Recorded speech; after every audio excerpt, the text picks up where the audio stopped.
Praise the Lord. கர்த்தருக்குள் மிகவும் பிரியமானவர்களே, இந்த நாளிலே நாம் தியானிக்க போகிற வேத வசனம் லூக்கா 13வது அதிகாரம் 12வது வசனம். உன் பலவீனத்தினின்று விடுதலையாக்கப்பட்டாய்.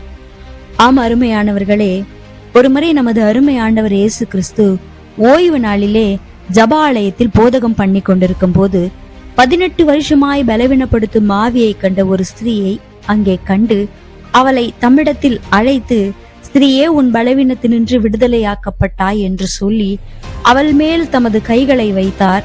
உடனே அவள் நிமிர்ந்து தேவனை மகிமைப்படுத்தினாள் என்று நாம் வாசிக்கிறோம்.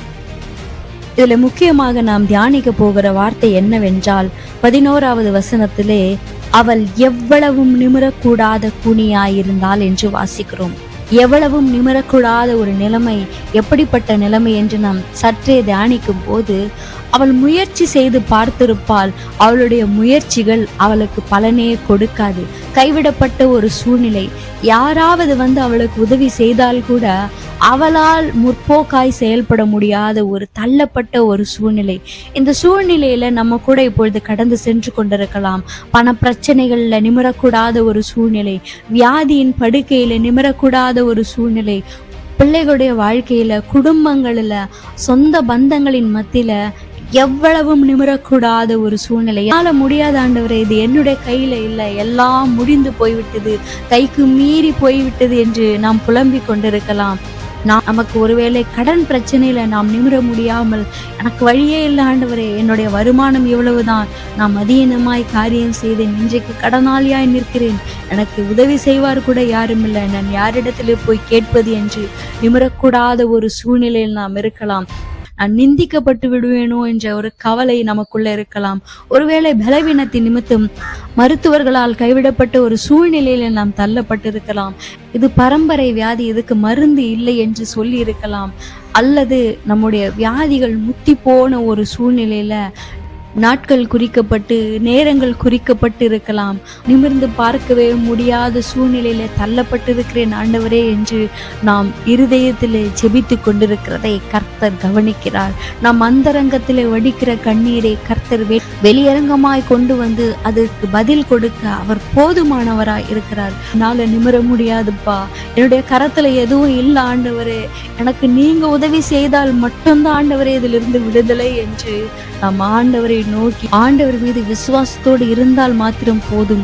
அந்த நிமிரக்கூடாத கூனியா இருந்தாலும் அவள் ஆலயத்திலே காணப்பட்டாள். அதுதான் அங்கே முக்கியமான ஒரு காரியம். அவள் ஆலயத்திலே காணப்பட்டுதான் ஆண்டவர் அவளை நோக்கி பார்த்தாள். ஒருவேளை அவள் அந்த வேளையில ஆலயத்தில் இல்லாமல் போயிருந்தால் அன்றைக்கு அவளுக்கு அற்புத விடுதலை கிடைத்திருக்க வாய்ப்பில்லை. நாம் எங்கே இருக்கிறோம்? ஆண்டவருடைய கண் பார்வை படுகிற இடத்துல இருக்கிறோமா? ஆண்டவருடைய சமூகத்திற்கு முன்பாக நாம் இருக்கிறோமா?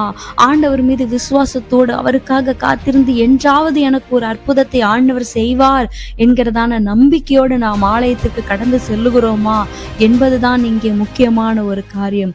நிச்சயமாகவே நான் இப்படியாய் விசுவாசிக்கிறேன். அவள் தினந்தோறும், ஆண்டவரே எனக்கு ஒரு அற்புதத்தை செய்யுங்கப்பா, நான் உம்மை தேடி வருகிறேனே என்று ஜெபித்திருப்பாள். ஆண்டவர் அந்த சத்தத்தை கேட்டிருப்பார்.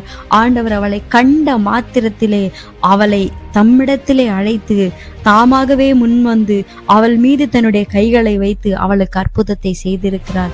இன்றைக்கு அதே ஆண்டவர் நமக்கும் அற்புதத்தை செய்ய அவர் வாஞ்சையுள்ள தேவனாய் இருக்கிறார். வேதம் சொல்லுகிறது, இஸ்ரவேலை ஆசீர்வதிப்பதே எனக்கு பிரியம் என்று. எகிப்திலே வரப்பண்ணன வியாதிகள் நமக்கு வராது என்று அவர் சொல்லி இருக்கிறார். இஸ்ரவேலர்கள பலவீனப்பட்டவர்கள் ஒருவரும் இருக்க மாட்டார்கள் என்று வேதம் சொல்லுகிறதே.